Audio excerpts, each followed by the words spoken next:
Olá, pessoal, tudo bom? Tem quase um mês que eu não gravo vídeos. Andei aí meio ocupada com algumas coisas e não consegui me organizar, né? Não consegui priorizar essas mensagens. Mas enfim, voltei. Espero que eu consiga me organizar, me disciplinar e priorizar essa missão que para mim é tão importante e que eu espero que esteja é, trazendo revelações para quem tem assistido, né? Espero realmente que Deus esteja alcançando o seu coração, se revelando a você por meio desses vídeos, porque essa é a vontade de Deus, se revelar a nós, estar próximo de nós. Ele sempre se aproxima de nós, mas às vezes a gente se distancia dele. É preciso que a gente também se aproxime dele, né? Por iniciativa, por vontade própria. E ele vai estar sempre nos esperando. E a palavra de hoje é uma palavra que ela traz. Ai, gente, eu tava aqui relendo antes de começar, antes de apertar o play, né?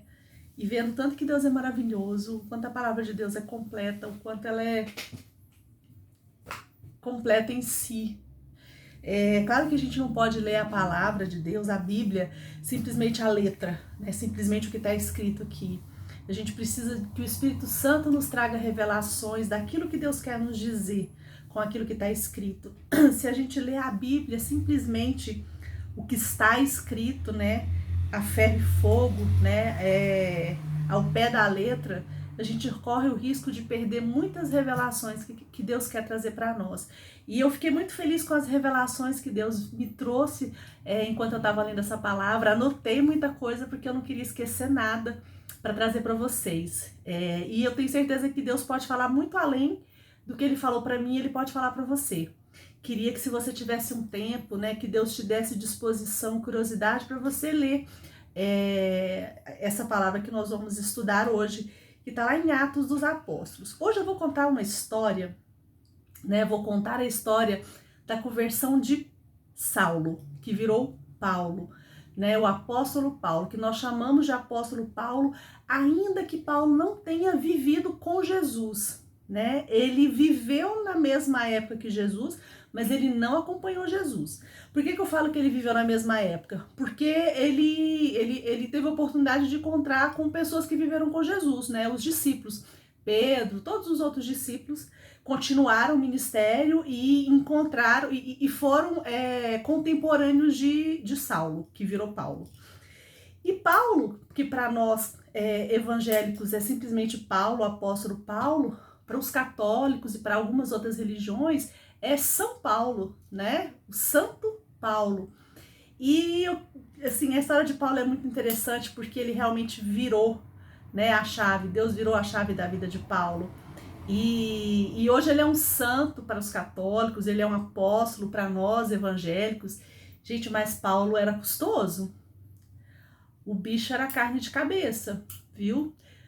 Porque ele era muito fervoroso na fé dele. Ele cria em Deus, ele cria no Velho Testamento, mas ele demorou um pouco para acreditar em Jesus.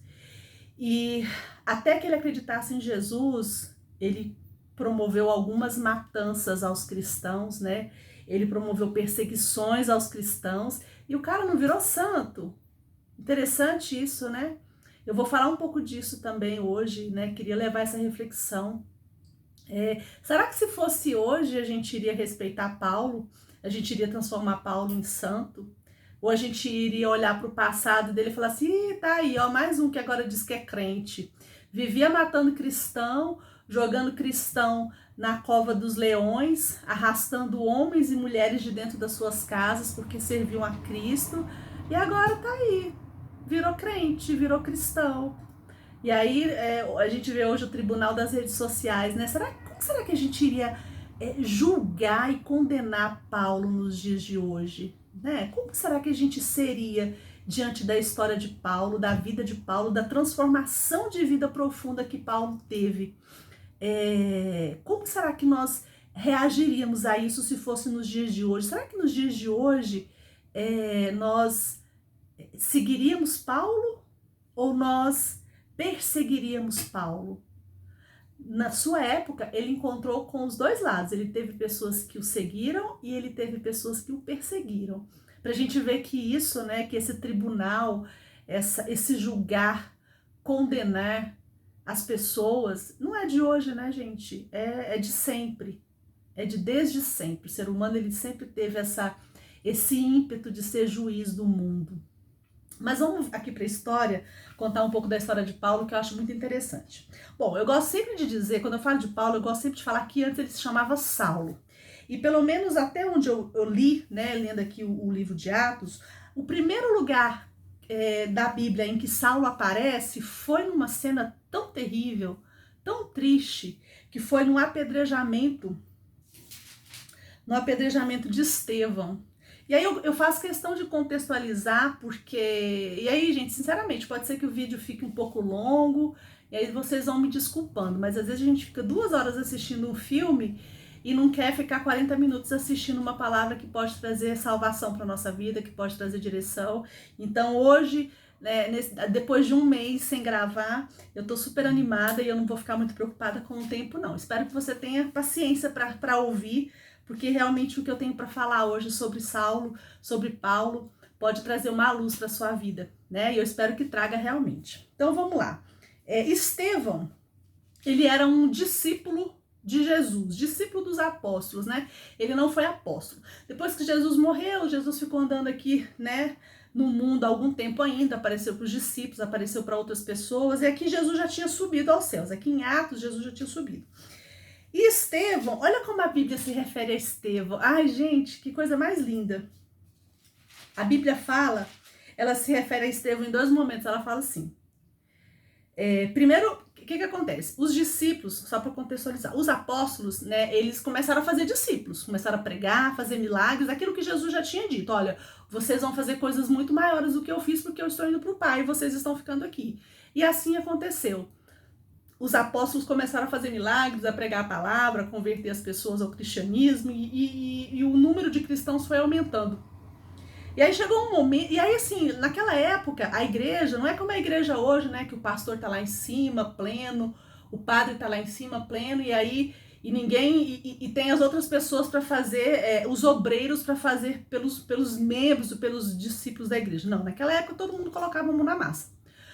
Não tinha essa história não. Então, eles atraíam, né, pessoas miseráveis, pessoas famintas, pessoas que não tinham nada. Então aquelas pessoas iam se aglomerando em volta dos apóstolos. Então aquilo foi crescendo. E eles faziam tudo. Eles pregavam, eles batizavam, eles tiravam endemoniado, eles curavam, eles reuniam as pessoas na hora de dar comida, eles serviam as pessoas, faziam os pratos das pessoas. E aí chegou no momento aqui da Bíblia que Pedro vira os apóstolos viram e falam assim, olha gente, na boa, não é certo que a gente negligencie o ministério da palavra para ficar servindo mesa, porque realmente começou a ficar pesado. Então os apóstolos, eles tinham que pregar e servir o prato para as pessoas, pregar e ajudar ali os famintos. Então falou, vamos fazer o seguinte, vamos nos organizar, selecionem 7 pessoas que vocês confiem, tragam esses 7 que eles vão ser responsáveis por nos ajudar a alimentar as pessoas. E Estevão era um desses 7.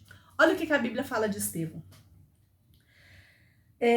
Então escolheram Estevão, homem cheio de fé e do Espírito Santo. Então Estevão era um homem cheio de fé e do Espírito Santo. E Estevão, ele, além de fazer isso aí que ele havia sido chamado para fazer, né, de servir as pessoas, de ajudar, ele pregava também, ele levava a palavra de Deus, né? Eu acredito que ele também curava, porque fala aqui, ó, e aqui é o segundo momento que a Bíblia fala de Estevão, que eu acho interessante, ela fala assim, Estevão, homem cheio de graça e do poder de Deus, realizava grandes maravilhas e sinais no meio do povo. Então esse era Estevão, né? Ele era um homem cheio de fé, cheio de graça, cheio do Espírito Santo, cheio do poder de Deus. E Estevão falava com autoridade, ele pregava, ele curava as pessoas. A Bíblia fala que ele fazia grandes maravilhas. Para mim, grandes maravilhas, provavelmente ele curava as pessoas. E aqui a Bíblia fala que Estevão começou a incomodar as pessoas, né? Começou a incomodar os judeus. E aí acontece o seguinte, ó, contudo levantou-se oposição dos membros da chamada Sinagoga dos Libertos, dos judeus de Cirene e de Alexandria. Não vou ler aqui, vou resumir. Eles ficaram com raiva de Estevão. E aí, o que eles fizeram? Esses homens aqui dessa sinagoga, né? Sinagoga dos Libertos. Eles subornaram outros homens para mentir em relação a Estevão. Eles subornaram alguns homens para dizer que ouviram Estevão falar blasfêmias contra Moisés e contra Deus. E aí, na sequência, lá no capítulo 7, se você quiser ler na sua Bíblia, eu estou lendo em Atos, capítulo 6, 7, e a história de Paulo está lá a partir do capítulo 9. Aí, aqui no capítulo 7, eles levam Estevão para o Sinédrio, né, e para acusá-lo. E lá no Sinédrio, ele faz um discurso. Gente, vocês têm que ler. Eu não vou ler não, porque senão o nosso vídeo vai ficar com 3 dias, né?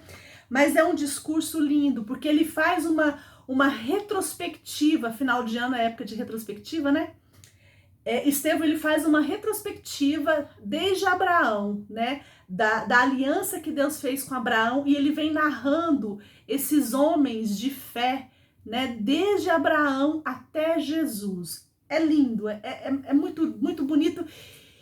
E você vê que o Espírito Santo estava inspirando Estevão nesse momento. Ele não estava falando de si mesmo, não era ele falando, era o Espírito Santo falando por meio dele. Era o Espírito Santo se expressando a partir de Estevão para falar para aquelas pessoas. Mas vocês acreditam que no final desse discurso, sabe o que eles decidiram? Eles decidiram apedrejar Estevão. Olha que legal. Olha que doido. Ele tá ali pregando para as pessoas, né? Tentando descortinar os olhos delas para que elas entendam o propósito de Jesus, né? O papel de Jesus nessa história toda, para tocar o coração dessas pessoas, para que eles se convertessem e fossem salvos. E aí no final, o que eles fazem? A Bíblia fala que eles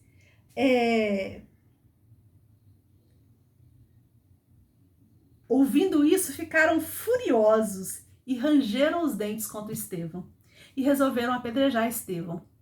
É interessante porque isso às vezes acontece com a gente, né?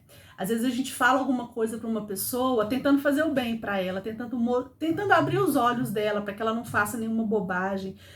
Seja falando de Deus, seja falando de assuntos, né, que a gente chama de seculares, que são assuntos que não têm referência com Deus. E às vezes nós somos apedrejados, se não literalmente, né, mas por meio de palavras, por meio, às vezes, de atitude, somos boicotados, somos prejudicados de alguma forma. Estevão pagou com a própria vida a fé dele, né? Ele pagou com a própria vida aquilo que ele realmente acreditava, né? Defender aquilo que ele acreditava custou ele a própria vida, mas ele não estava preocupado. Aqui fala que quando ele estava sendo apedrejado, ele disse assim, ai, gente, eu acho tão lindo, vejo os céus abertos e o Filho do Homem em pé à direita de Deus. E aí fala que eles não quiseram ouvir, que eles taparam os ouvidos, dando fortes gritos, lançaram todos juntos Estevão para fora da cidade e começaram a apedrejá-lo. E aí Estevão, quando ele já estava quase morrendo, né, porque ele tinha sido apedrejado, ele fala, Senhor Jesus, recebe o meu espírito. Então caiu de joelhos e bradou, Senhor, não consideres culpados deste pecado. E tendo dito isso, adormeceu e morreu. Então aqui Estevão foi apedrejado porque pregava Jesus. Ponto. Isso eu tô falando no capítulo 7. Aí começa o capítulo 8. Sabe como é que o capítulo 8 começa? Você vai ler na sua Bíblia depois. E Saulo estava ali consentindo na morte de Estevão. Saulo, que viria a ser Paulo, chamado apóstolo, chamado São Paulo. Esse Paulo, esse São Paulo, esse Santo Paulo, ele estava ali consentindo na morte de Estevão. E não foi qualquer morte, né, gente? Foi morte por apedrejamento. E aí agora eu vou falar de Saulo, que virou Paulo. E aqui a gente vê o quanto Deus, quando ele tem um propósito para as nossas vidas, não importa o nosso nome. E aí, por falar em nome, sabe o que significa Saulo? Vou falar o que significa Saulo agora e depois eu vou falar para você o que significa Paulo. Saulo, eu fui atrás do significado, significa aquele que foi muito desejado. Eu acho muito interessante porque na Bíblia nada é por acaso. Nada, definitivamente nada é por acaso. Tudo tem um significado. E eu gosto de ler a Bíblia fazendo isso, sabe? Eu não gosto de ficar só no que está escrito. Então, quando tem um nome de alguém, eu vou atrás para saber o significado. Eu tento descobrir o que está por trás das palavras e peço ao Espírito Santo direção para eu também não ficar inventando coisa da minha cabeça, porque isso também é um perigo, né?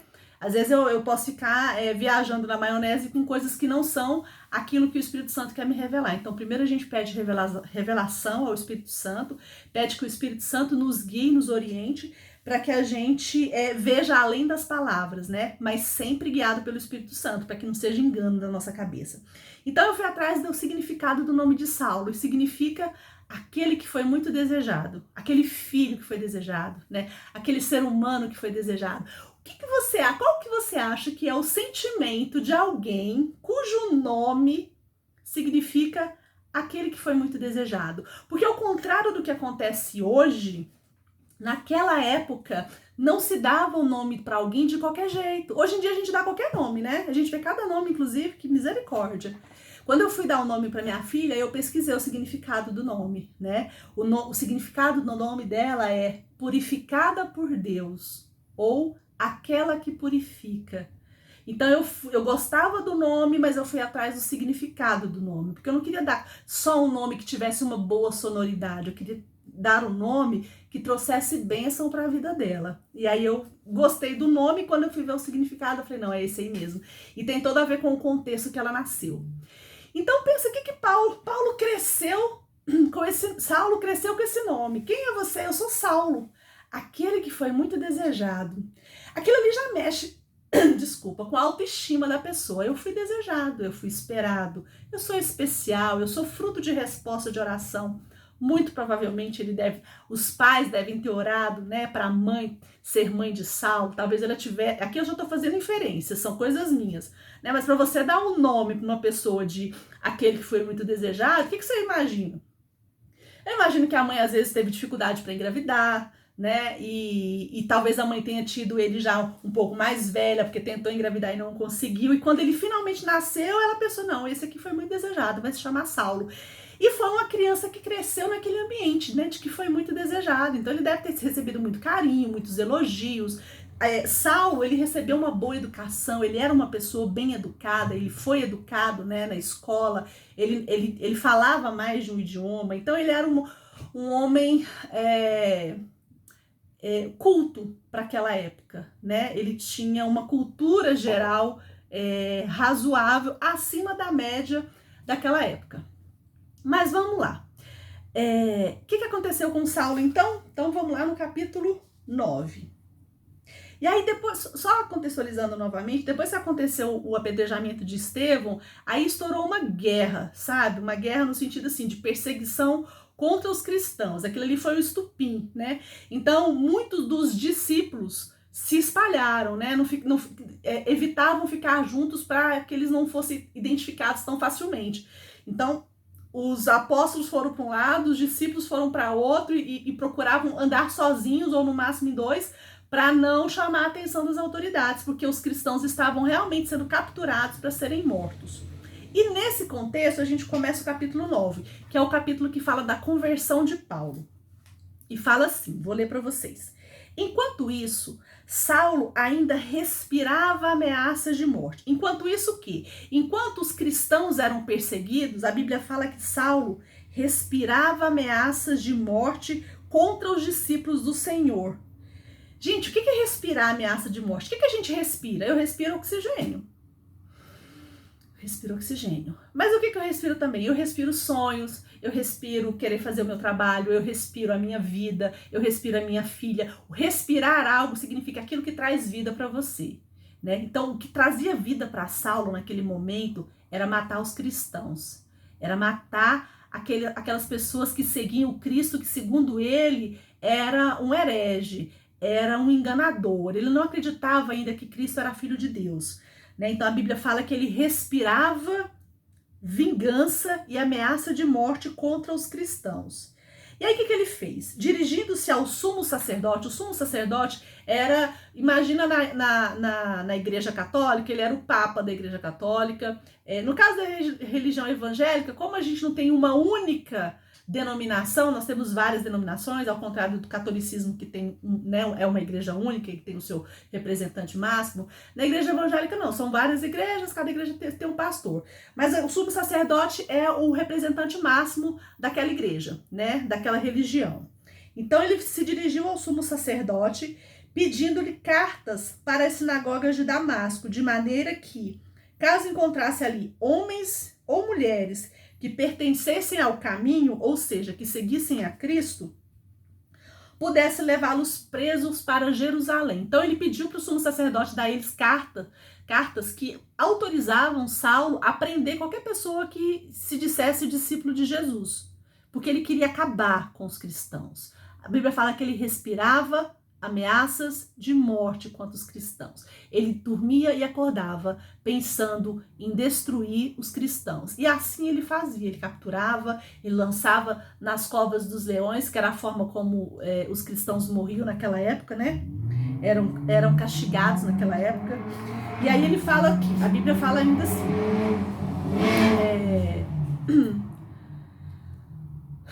pudesse levá-los presos para Jerusalém.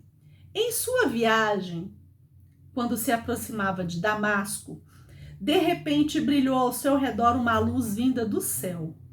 Ele caiu por terra e ouviu uma voz que lhe dizia: Saulo, Saulo, por que você me persegue? Ele estava no cavalo, e ele caiu do cavalo. É daqui que vem a expressão cair do cavalo, tá?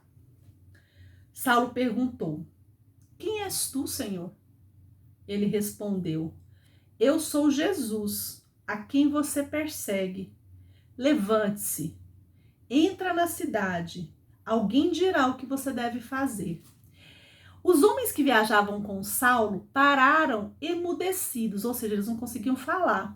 Ouviam a voz, mas não viam ninguém. Olha só que interessante, gente. Eu até anotei aqui. A luz do Senhor, quando ela te encontra, quando ela nos encontra, ela ofusca tudo, né? Então aqui fala que Jesus, que ele viu uma luz muito forte, vinda do céu. Tão forte que derrubou ele do cavalo. E é interessante que Deus ele se revela para quem ele quer. Os homens que estavam com Saulo, apesar de escutar a voz de Deus, não conseguiam ver Deus, não conseguiam ver nada, né? E Saulo via. E ele respondeu: Eu sou Jesus a quem você persegue. Levante-se, entra na cidade, alguém dirá o que você deve fazer. Os homens que viajavam com Saulo, eles não viram a grande luz. Aquela luz que derrubou Saulo do cavalo, só Saulo viu. Os homens ouviram a voz, mas eles não viram a luz. Por quê? Porque Deus se revela para quem ele quer. Ele se revela para quem ele tem propósito. Isso às vezes acontece na nossa vida, né? Lembra de José, que teve sonhos e os irmãos ficaram bravos com ele? O próprio pai falou: menino, desconfia, porque ele teve o sonho, né? Deus se revelou a ele por meio de sonho. E às vezes isso acontece com a gente, seja no meio da nossa família, no meio dos nossos amigos, né? No meio da igreja que a gente congrega, no meio dos colegas de trabalho. E às vezes Deus fala alguma coisa pra gente, e às vezes as pessoas falam assim: mas por que Deus falou só com a Patrícia? Por que Deus falou só com o João? Deus se revela a quem ele quer, né? E aqui ele se revelou a Saulo. E aqui ele se mostrou a Saulo para que Saulo pudesse entender o que o esperava. E aqui fala o seguinte, ó: os homens que viajavam com Saulo pararam emudecidos, ouviam a voz, mas não viam ninguém. Saulo levantou-se do chão e, abrindo os olhos, não conseguia ver nada. Ele ficou cego. Caiu do cavalo, viu a grande luz, caiu do cavalo, ouviu a voz de Deus e ficou cego. E os homens o levaram pela mão até Damasco. Eu escrevi aqui, aqui na frente que eu anotei. E os homens o levaram pela mão até Damasco. Por 3 dias ele esteve cego. 3 dias. Lembra que Jesus também ressuscitou no 3º dia? Quando Saulo caiu do cavalo, Saulo morreu para nascer um novo homem. Não morreu literalmente, tá, gente? Mas aquele velho homem morreu. aquele perseguidor de cristãos, morreu. Aquele homem que respirava ameaças de morte contra os seguidores de Jesus, aquele homem morreu na queda daquele cavalo. E aí ele ficou cego durante 3 dias. E durante esses 3 dias a Bíblia fala que ele não comeu e ele não bebeu. Como realmente fica alguém morto. Morto não come, morto não bebe, morto não vê. Em Damasco havia um discípulo chamado Ananias. Vou falar para vocês o significado do nome de Ananias também, que eu achei o máximo quando eu li. O Senhor o chamou numa visão. Então havia um homem ali em Damasco que se chamava Ananias. Aí o Senhor falou com Ananias: Ananias, eis-me aqui, Senhor. Respondeu ele. Ananias era cristão. O Senhor disse a ele: vá à casa de Judas, na rua chamada Direita, e pergunte por um homem de Tarso, chamado Saulo. Não sei se você sabe o nome completo. Saulo era chamado Saulo de Tarso, né? Ele está orando. Numa visão, viu um homem chamado Ananias chegar e impor-lhe as mãos para que voltasse a ver. Aí você pode estar se perguntando, Patrícia, mas por que Saulo estava orando? Ele não era contra os cristãos? Ele era contra os cristãos, mas Saulo, ele era judeu. Ele era um homem de fé. Ele era um homem temente a Deus. Ele era um homem que ele recebeu uma criação espiritual, orientação espiritual. Ele era um homem muito fiel à palavra de Deus, mas ele era muito fiel ao Velho Testamento. Ele ainda não tinha se encontrado com Jesus, ele não acreditava que Jesus era o Filho de Deus. E o que ele fazia no coração, no íntimo dele, ele achava que ele estava certo.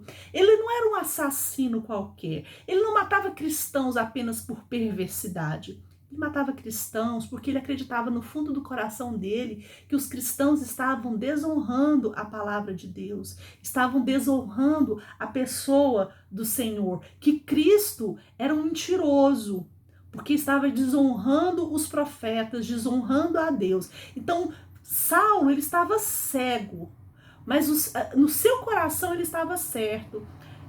No seu coração ele estava fazendo a coisa certa. Ele não é como as pessoas que, não, eu mato e mato mesmo. Eu sei que tá errado, mas eu mato porque eu quero matar. Não. Ele achava que ele estava defendendo a honra de Deus. Então ele sabia orar. Ele sabia buscar a Deus. Por isso que por isso que Jesus fala, você vai encontrar com ele, ele vai estar orando. Numa visão, ele vai estar orando, e nessa visão, enquanto ele está orando, ele vai ter uma visão. Na visão, ele vai ver Ananias chegar e impor-lhe as mãos para que ele volte a ver. Aí Ananias respondeu. Gente, todo mundo conhecia a fama de Saulo de Tarso, o assassino de cristãos. Ele era conhecidíssimo, todo mundo fugiu. Os cristãos queriam ver capeta, mas não queria ver Saulo, porque sabia que seria morto. Olha o que Ananias fala. Senhor, tenho ouvido muita coisa a respeito desse homem e de todo o mal que ele tem feito aos teus santos em Jerusalém. Ele chegou aqui com autorização dos chefes dos sacerdotes para prender todos que invocam o teu nome, Jesus. Mas o Senhor disse a Ananias: vá, este homem é meu instrumento, escolhido para levar o meu nome perante os gentios e seus reis, e perante o povo de Israel. Mostrarei a ele quanto deve sofrer pelo meu nome. Então Ananias foi. Ananias obedeceu. E fala que ele entrou na casa, pôs a mão sobre Saulo e disse: irmão Saulo, Senhor Jesus, que apareceu no caminho por onde você vinha, enviou-me para que você volte a ver e esteja cheio do Espírito Santo. Imediatamente, algo como escamas caíram dos olhos de Saulo e ele passou a ver novamente. Gente, sabe o que significa Ananias? Eu fui atrás também desse nome. Ananias significa Deus é gracioso. Deus é misericordioso. O gracioso é Javé, que também é o Senhor. Então Ananias era esse homem. Era um homem por meio do qual Deus revelou a sua graça e a sua misericórdia à pessoa de Saulo. E aí Saulo não se chamava mais Saulo. E aqui na sequência, deixa eu ver onde que Jesus fala que Saulo passou a se chamar Paulo. Então, não vou procurar aqui não, mas na sequência, Aqui, tá aqui, ó. Ele foi batizado, né? As escamas caíram dos olhos, ele foi batizado. E aí Saulo, ele passou vários dias em Damasco, né? E depois ele foi, o nome dele mudou, ele passou a se chamar Paulo. Eu não vou procurar aqui não, para não gastar muito tempo. Mas olha só, o que eu anotei aqui que eu queria ler, eu não queria esquecer de nada. Primeiro, olha o que Jesus fala aqui, né? Jesus fala que este homem é meu instrumento escolhido para levar o meu nome perante os gentios e seus reis e perante o povo de Israel. Mostrarei a ele o quanto deve sofrer pelo meu nome. Aqui Jesus tinha selado o destino de Saulo, que se chamaria Paulo. Ele iria sofrer pelo nome de Jesus.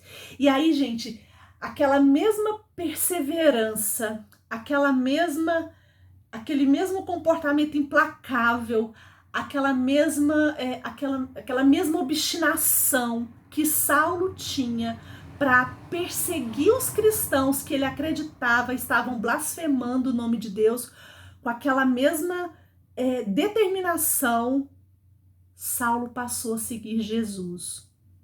Talvez até com mais determinação ainda, porque ele ouviu o próprio Jesus falar com ele. O próprio Jesus se revelou a ele. Então, a partir daquele momento, aquele Saulo que perseguia os cristãos com uma fúria, respirando ameaças de morte, se transformou num Paulo que perseguia a verdade, que perseguia a missão de levar o nome de Jesus para todos os povos, ainda que aquilo custasse a sua morte. Ele foi preso várias vezes, ele apanhou, ele foi açoitado, mas ele era aquele mesmo homem, só que aquele mesmo homem que nasceu de novo, que morreu quando caiu do cavalo e que nasceu depois de 3 dias de ter ficado cego e nasceu para a missão que Jesus tinha para ele. E sabe o que significa Paulo? Pequeno, humilde. Aquele que era o que foi muito esperado e que era envaidecido por ter sido muito esperado, se tornou o pequeno, o humilde. Porque quando nós encontramos com Jesus, quando Jesus se mostra a nós, nós temos consciência do quanto nós somos pequenos e do quanto nós devemos ser humildes, do quanto nós precisamos ser conhecedores da nossa pequenez. Para os homens, Paulo era aquele que foi muito esperado. Mas quando ele conheceu Jesus, ele se encaixou no projeto de Jesus para a vida dele. E no projeto de Jesus para a vida dele, ele deveria ser pequeno, deveria ser humilde. Ele deveria ser apenas um instrumento do mover de Deus para alcançar milhares e milhares e milhares de pessoas. Gente, tem um momento aqui, acho que é em Coríntios, que Paulo fala que em nenhum momento ele se compara, em nenhum momento ele se compara aos discípulos, aos apóstolos, né? Ele fala que ele é como aquele que nasceu no tempo errado, no momento errado, porque ele nasceu depois, né? Ele era bem mais jovem que os discípulos, mas ele fez mais do que qualquer outro apóstolo. Ele escreveu, eu não quero chutar para não ser leviana, mas ele escreveu mais da metade do Novo Testamento. Ele é chamado apóstolo mesmo não tendo andado com Jesus. Tamanha importância da obra que Deus fez, que Jesus fez por meio de Paulo. Por meio de Paulo, Jesus alcançou os gregos, Jesus alcançou os romanos. O ministério, né, do Senhor Jesus, ele explodiu por meio de Saulo. Primeiro porque ele era determinado. A partir daquele dia, ele não tinha outra missão mais. Ele era discípulo de Jesus. E a vida dele, a partir daquele momento, se resumia a pregar o evangelho. a falar de Jesus, a levar as boas novas de Jesus, ainda que ele apanhasse, ainda que ele fosse preso, e ele morreu pregando o evangelho, né? Então, assim, eu anotei aqui, só falando de Ananias, voltando um pouquinho, que eu tinha feito umas anotações sobre Ananias, né? Ananias tinha muito medo de Paulo, né? Da história porque Saulo, a reputação dele o precedia, né? Mas Ananias, depois que ele ponderou com Jesus e Jesus falou, vai e faz, porque eu tenho um propósito para Saulo, Ananias não teimou. Ele simplesmente foi. Eu anotei aqui, ó.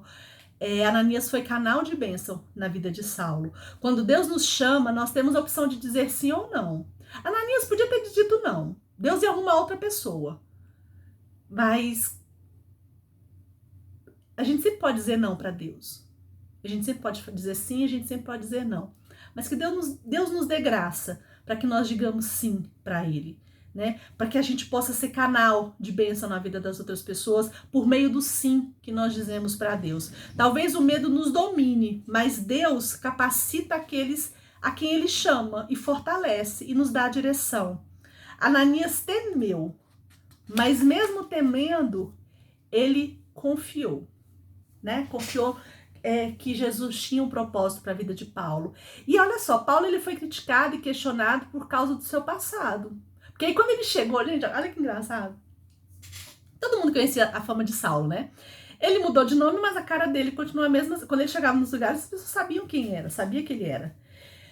E as pessoas olhavam e começaram a ver ele pregando Jesus. Eu falei, peraí, esse aí não era aquele que matava os cristãos? Como é que agora ele tá falando de Jesus? Uai, como assim? O que mudou? Ele matava, ele capturava os cristãos, arrancava as pessoas de dentro das suas casas quando descobria que elas eram cristãs e levava elas presas para Jerusalém. E agora ele fala de Jesus, e agora ele prega de Jesus. Isso acontece muitas vezes quando Deus age na nossa vida. E às vezes a gente tinha uma vida muito que destoava muito do comum, do senso comum. E aí quando a gente aceita Jesus, quando a gente começa a andar com Jesus, a gente começa a mudar de comportamento. E não é porque o pastor manda não, gente, não é porque os outros mandam não, é porque Jesus começa a agir no nosso coração. Eu lembro que quando eu resolvi me batizar, né, quando eu aceitei Jesus e resolvi me batizar, na época eu fazia faculdade. Fazia jornalismo. E eu saía, ia pra festa, ia pra balada, gostava, né? Trabalhava, estudava e gostava da balada. E eu sabia o que era servir a Deus, né? Eu falava, ai Deus, se eu me batizar, eu acho que eu tô muito nova, eu queria curtir um pouco mais a vida. Se eu me batizar agora, eu vou ter que deixar de fazer as coisas que eu gosto. Eu não quero deixar de fazer as coisas que eu gosto. E aí um dia Jesus falou comigo no meu coração. Ele falou, Patrícia, quando você me aceitar na sua vida, quando você assumir o compromisso de me servir, você não vai deixar de fazer as coisas que você gosta, mas você vai deixar de gostar das coisas que me desagradam. Então a gente deixa de fazer, não é porque a gente deixa de fazer o que a gente gosta, é porque aquilo que a gente gostava de fazer que não agrada a Deus, a gente deixa de gostar. Aquilo perde o valor pra gente. Eu olho para algumas coisas que eu fazia antes de eu conhecer Jesus, eu falo, gente, como eu era estúpida. Não tô falando que você é estúpido, não. Quando eu olho pra mim, para as coisas que eu fazia muitas vezes, que eram coisas que não me levavam a lugar nenhum, que eram autodestrutivas, e eu olho e falo assim, gente, que bobagem, como eu era estúpida. Né? Como eu era tola. E algumas pessoas, quando eu me converti, falam, não, mas a Patrícia converteu, agora é crente. Mas, gente, mas eu não era aquela que ia pras baladas, que, né, chegava de manhã em casa. As minhas amigas, algumas amigas, falam assim, não, mas certeza, Patrícia, você vai... Tipo, parecia que eu tava indo morrer, sabe? Que eu tava indo matadouro. Parecia que aceitar Jesus era morrer pra vida. Era morrer para um estilo de vida, foi mesmo. Assim como Paulo morreu, assim como Saulo morreu. Eu morri para um estilo de vida. Ah, então quer dizer que você virou santa. Não, não virei santa. Continuo tendo lutas, continuo tendo pecados, continuo pecando, continuo fazendo coisas das quais eu me arrependo e me envergonho. E às vezes eu sei que algumas pessoas podem olhar para mim e falar, nossa, mas a Patrícia tá aí falando de Deus na internet, pregando, mas Sei. Quem conhece ela sabe que ela não é essa pessoa aí, calma, tranquila. Realmente, eu não sou essa pessoa calma, tranquila, que eu tô aqui falando com você. Quem me conhece realmente sabe. Eu sou brava, às vezes eu sou intolerante. Quando eu acho que a pessoa tem que entender uma coisa, ela não entende. Tem hora que eu não tenho muita paciência. Às vezes eu sou. Isso, vou falar sinceramente, às vezes eu sou estúpida na forma de falar com algumas coisas que eu falo, gente, tá tão na cara, e a pessoa às vezes fica teimando, e às vezes eu sou grosseira. Mas deixa eu te falar uma coisa. Eu sei de tudo isso. E Deus sabe também. E Ele não me rejeita por isso. O que não quer dizer que eu não tente mudar. Eu tento. Nossa, como eu tento, gente. Tem dia que eu faço assim. Eu conto até 1000 para não dar uma resposta numa pessoa, porque eu reconheço que eu sou a rainha da uma resposta, né? Dependendo do assunto, porque é aquela, sabe um quadro que tinha num programa humorístico, Pergunta Idiota, Tolerância Zero? Eu sou a Patrícia Tolerância Zero. Eu sou. Mas não vou ser, não. Pra sempre não. Deus tá me transformando. Eu tô ficando uma pessoa mais calma, mais tranquila. Eu conto até 1000 em braille antes de dar uma resposta, porque eu acho assim, uma das grandes lutas que eu tenho realmente é a falta de paciência com algumas coisas, né? É o tal do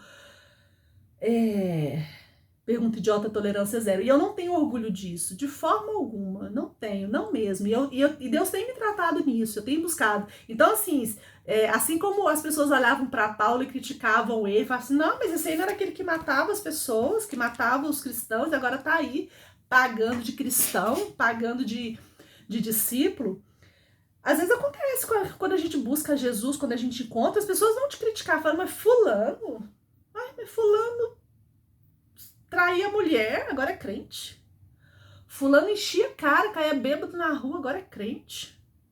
Nossa, fulano roubou a empresa do sócio, agora é crente. Nossa, você viu fulana? Casou grávida. Ou nem casou, como é o meu caso, engravidou e não casou. E é crente. Deixa eu te falar. O Deus que nós servimos, a Cristo que nós servimos, ele morreu na cruz para que nenhum desses pecados viesse a pesar sobre nós. Quando Cristo morreu por nós, eu já falei aqui, né, que eu descobri o significado da palavra justificada, eu fiquei encantada. Quando Cristo morreu por nós, a Bíblia diz, tá? Não é o jornal, não é a internet que está falando, é a Bíblia que está falando, e eu acredito no que a Bíblia fala. Nós fomos justificados, fomos inocentados de todos os nossos pecados, os que eu já cometi e os que eu ainda vou cometer. E aqueles que eu continuo cometendo por fraqueza, por dificuldade, mas que Deus está comigo, me sustentando para que eu pare de cometer. Né? Engraçado que às vezes a gente não gosta da palavra pecado, né? Pecado é uma palavra meio brega, não é? Meio demodê. Não, gente, não existe pecado, existe pecado. Não caia na tentação, não caia na tentação de achar que pecado não existe. Que pecado é uma palavra, é um verbete inventado pelos fanáticos religiosos. Não caia nessa besteira, não caia nessa armadilha. O pecado existe, ele existe. E nós somos pecadores. Cometemos pecados todos os dias, mas Cristo morreu por nós para que nós fôssemos livres e libertos de toda acusação, de todo o pecado. Né? A partir do momento que a gente aceita Jesus e a gente pede perdão pelo nosso pecado, Jesus nos perdoa. Nós não somos mais prisioneiros do pecado. O pecado passa a ser um acidente na nossa vida e não uma opção consciente e constante, e não uma companhia constante. O pecado ele passa a ser um acidente. E a hora que você peca, às vezes eu dou uma má resposta a alguém na hora, gente, assim, segundos, eu já tô arrependida. Eu falo, nossa, de novo, caí de novo. Eu falo, oh Deus, me perdoa, Senhor. Me dá paciência, longanimidade, domínio próprio para eu não ser, né, não responder às pessoas, às vezes, com uma resposta. Que eu tenha paciência, né, com as pessoas que eu acho que não tem dificuldade de entender as coisas. E por outro lado, eu cometo outros pecados, e aí aquela mesma paciência que eu tenho que ter com as pessoas, às vezes eu preciso que as pessoas tenham essa paciência comigo, né? Porque eu também tenho as minhas fraquezas, as minhas limitações. Então, assim, essa é a história de Paulo, sabe? Aquele que deixou de ser o que era muito esperado para ser aquele que se tornou pequeno e humilde, para cumprir o propósito de Deus na vida dele, para alcançar nações, para levar o evangelho, levar as boas novas. E que Deus possa fazer em nós também, né, que nós possamos cair do cavalo. Eu já caí do cavalo. Há 20 anos eu caí do cavalo. Agora, no dia 25 de dezembro, vai completar 21 anos que Deus me derrubou do cavalo. E eu nunca mais fui a mesma. Ainda que eu continue pecando, ainda que eu continue vacilando, mas o que tinha que ser mudado, mudou.